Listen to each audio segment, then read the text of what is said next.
So, it's a good morning. Premier League fixtures for 2023-2024, right? Probably means I have a busy day at work because working at bookies. So, a lot of people probably going to now be betting on who they think will win the opening day. There'll probably be some opening day specials, who knows. But anyway, let's get onto the game. Get onto the games. Yeah. Entertaining start. Good opening weekend. First game, Burnley, Man City. Champions of the Championship against treble winners, champions of England and Europe, Manchester City. Vincent Kompany's managerial debut in the Premier League against the team he won the Premier League with and made his name with in this country, captained. Yeah, should be a good game. They met in the FA Cup last year. City won 6-0 or 5. I think it was 6. So Burnley will be worried, to be honest. They will be worried. It was a running joke. I think I even seen it when Nick Pope was on the Ben Foster podcast. City normally spank him. Hopefully because it's at Burnley. Crowd will be rocking. It's the Friday night opening game. They'll give it a good go, but City are good, man. City are good. And let's not forget they would have played the Community Shield the week before against Arsenal because Arsenal finished second. And speaking of Arsenal, actually, they kick us off on the Saturday. They're the second game and the first half-12 game on telly. They're at home to Nottingham Forest. They'll be hoping to get off to another good start. Hopefully push for a title again. Be interesting to see how they get on. The other games on the Saturday, you've got Bournemouth at home to West Ham. West Ham be looking to have a much better league season after finishing 15th, 16th last year. But it ended up paying off because they won the Europa Conference League, securing Europa League football. But they want to start better. Bournemouth, everyone expects them to go down. They've done so well to stay up, especially after changing manager so early in the season and not starting well. Spending a bit in January, probably what done it. They'll be looking to start off well too. They'll be glad they're at home.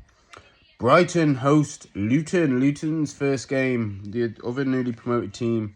Another one of the newly promoted teams. Away to Brighton, who had a great season last season, finishing sixth.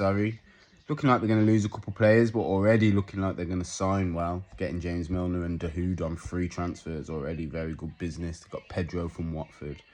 Nice home fixture for them to start. They'll want another good season. Hope they can go again. They'll be looking forward to Europe as well. First season in Europe. It's a big one for them. We've also got Everton, Fulham. Everton will be wanting to have a better season.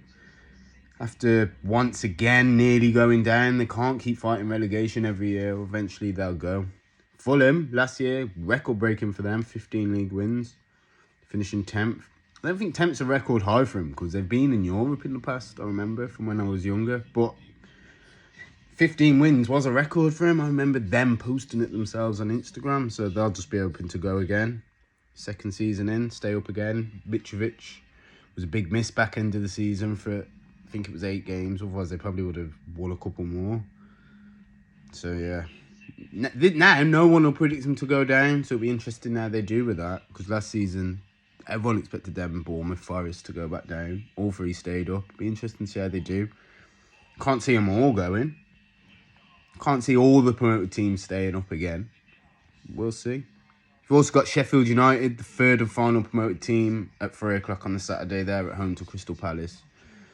That'll be the happiest probably out the 3 newly promoted teams with their fixture. But Crystal Palace are no mugs, finish the season well. Be interesting to see who they have in charge, comfortably staving off relegation after getting rid of Patrick Vieira. Although I think they would have if they kept him anyway. And then 5:30, big game, first 5:30 game of the season. Newcastle at home to Aston Villa. 2 teams who really overperformed last year. Newcastle finishing 4th, Villa finishing 7th, both qualifying for Europe, Champions League and Conference League respectively. Both be really looking forward to this season and their prospects going forward. Newcastle obviously have a lot of money, good new owners, already in the Champions League, so ahead of schedule. Villa, people don't realise they have money too. They've got good owners. Monchi coming in as sporting director could be huge. Emery's a great manager. Always thought that was a coup for him. I still don't think Arsenal should have got rid of him. Although now it's paying off. At the time, I don't think they should have. So, yeah. They'll be a dark horse this year. They could push top 4. Because they should do alright in the Conference League. But able to rotate. Although it did affect West Ham a lot. So maybe they'll aim to just win that, go on a run in that and stay up like West Ham. On the Sunday, Brentford at home to Spurs, the 2 o'clock game, London derby. Brentford without Ivan Toney, but Tottenham going into it, they've got no Europe this year. They need to really throw everything at the league. The squad they've got, not to win it, but they should be really pushing for top 4, especially if they've still got Harry Kane, which would be interesting to see. Be interesting to see if they sign as well. And at 4:30, the first real tasty fixture of the season between two of the supposed big boys, but again, two that underperformed last year, at Stamford Bridge. Chelsea against Liverpool. Liverpool requested to be away first game because the Anfield Road stand being redeveloped. Mauricio Pochettino's first game in charge of Chelsea, the former Tottenham boss, against the team he actually probably lost his biggest game for Tottenham against, the Champions League final. Both teams will want to get back into the top 4 straight away, and they'll believe they can. Chelsea more so because they don't have Europe. They can just focus on the league and the domestic cups. And Liverpool because they'll just fancy that they can go again, and it was just an off year. So that should be a cracker. Probably a draw, as they always draw. They've drawn their last 4 or 5, maybe even 6 in all competitions. And the Monday night, we've got Manchester United against Wolves.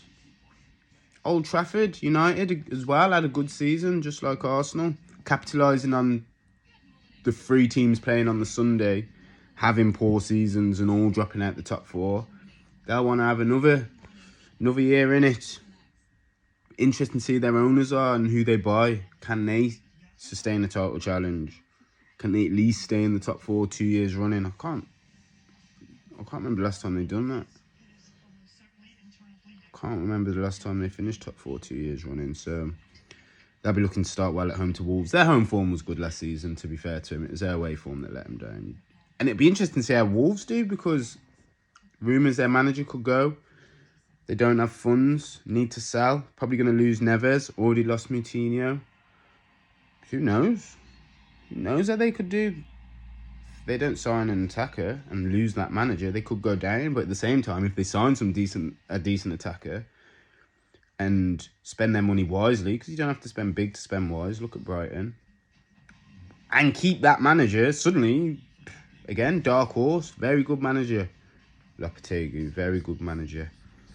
Another thing, no World Cup this year, so mid-season break returns. That'll happen, I think, January, back into January, maybe early February.